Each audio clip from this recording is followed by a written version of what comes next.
ભાવનગરમાં માનવ સેવા charitable trust અને બ્રાઇટ ફ્યુચર દ્વારા વક્તૃત્વ સ્પર્ધાનું આયોજન કરવામાં આવ્યું। પ્રાપ્ત થતી માહિતી મુજબ ભાવનગરમાં મુસ્લિમ સમાજની સંસ્થા માનવ સેવા ચેરિટેબલ ટ્રસ્ટ ભાવનગર અને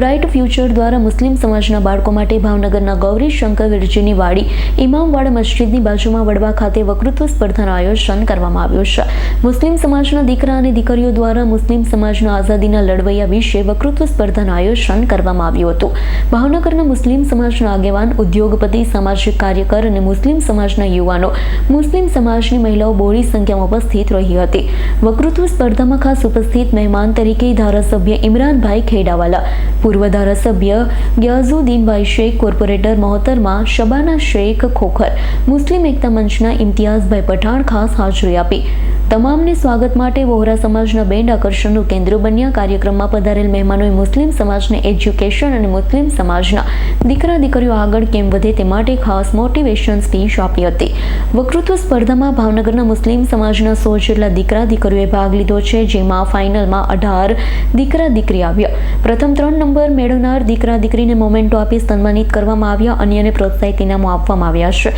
પ્રોગ્રામને સફળ બનાવવા માટે માનવ સેવા ચેરિટેબલ ટ્રસ્ટ ભાવનગરના જોરભાઈ જેજા તેમની યુવા ટીમે ખાસ જહેમત ઉઠાવી હતી। જે તમે ભાવનગર હાજરી દેવા માટે માનવ સેવા ચેરિટેબલ ટ્રસ્ટમાં આવી ગયા હતા, તો શું કહેશો? માનવ સેવા ટ્રસ્ટ વતી જે આજનો જે કાર્યક્રમ છે એક ઐતિહાસિક કાર્યક્રમ છે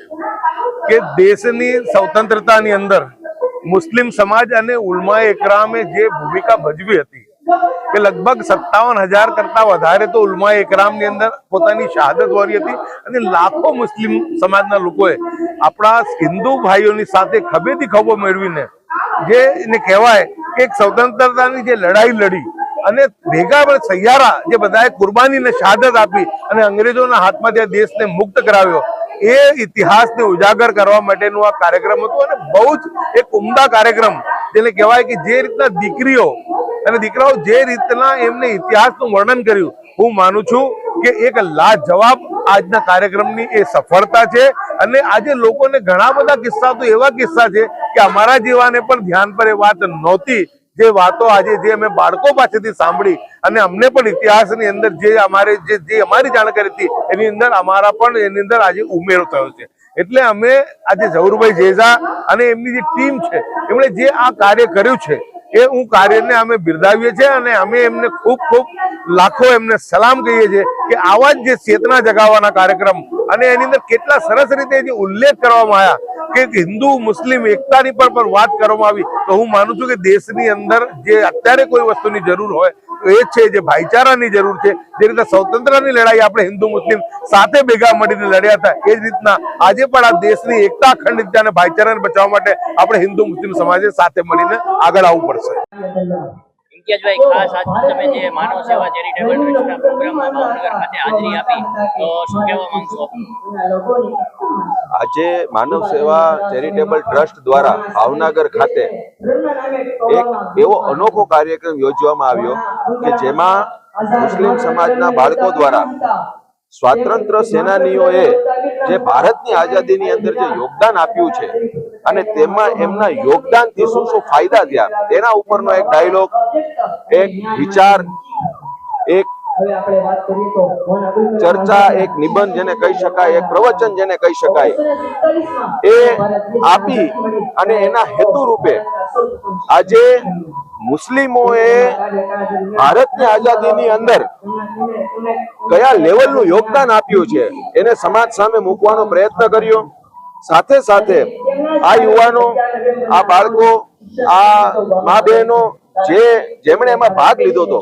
તેમનું પબ્લિક સ્પીકિંગ મજબૂત થાય, સ્ટેજ ઉપર એ વધારે સારી રીતે બોલી શકે, લોકોને સંબોધી શકે, તો તેમની જે સ્કિલ છે ડેવલપ થાય એના માટેનો પણ આ ટ્રસ્ટનો પ્રયાસ હતો। અને સાથે સાથે ઘણી બધી એવી બાબતો, ઘણી બધી એવી હિસ્ટ્રી કે જેને અત્યાર સુધી મુસ્લિમ સમાજ નથી જાણતું, એવા લોકો ઉપર અભ્યાસ કરીને આજે એક પાર્ટિસિપન્ટ, એક યુવાનોએ, યુવતીઓએ અલગ અલગ રીતે એમના જીવન વિશે, એમનું જે આઝાદીમાં યોગદાન હતું હિન્દુ મુસ્લિમ એકતામાં, ત્યારે એ સમયની અંદર આઝાદીમાં કઈ રીતે લોકો હળીમળીને એકબીજા રહેતા હતા, આજે જ્યારે સંકુચિત માનસિકતા ધરાવતા 2-5% લોકો જ્યારે હિન્દુ મુસ્લિમ એકતાની વચ્ચે ખાઈ પાડવા માંગે છે, ત્યારે આજે આજનો આ કાર્યક્રમ એ સંકુચિત માનસિકતાના લોકોની મોઢા ઉપર તમાચો કહી શકાય અને આઝાદીથી લઈને આજ સુધી જે હિન્દુ અને મુસ્લિમ એકતા ભાઈચારાથી રહેતા આવ્યા છે અને રહેવાના છે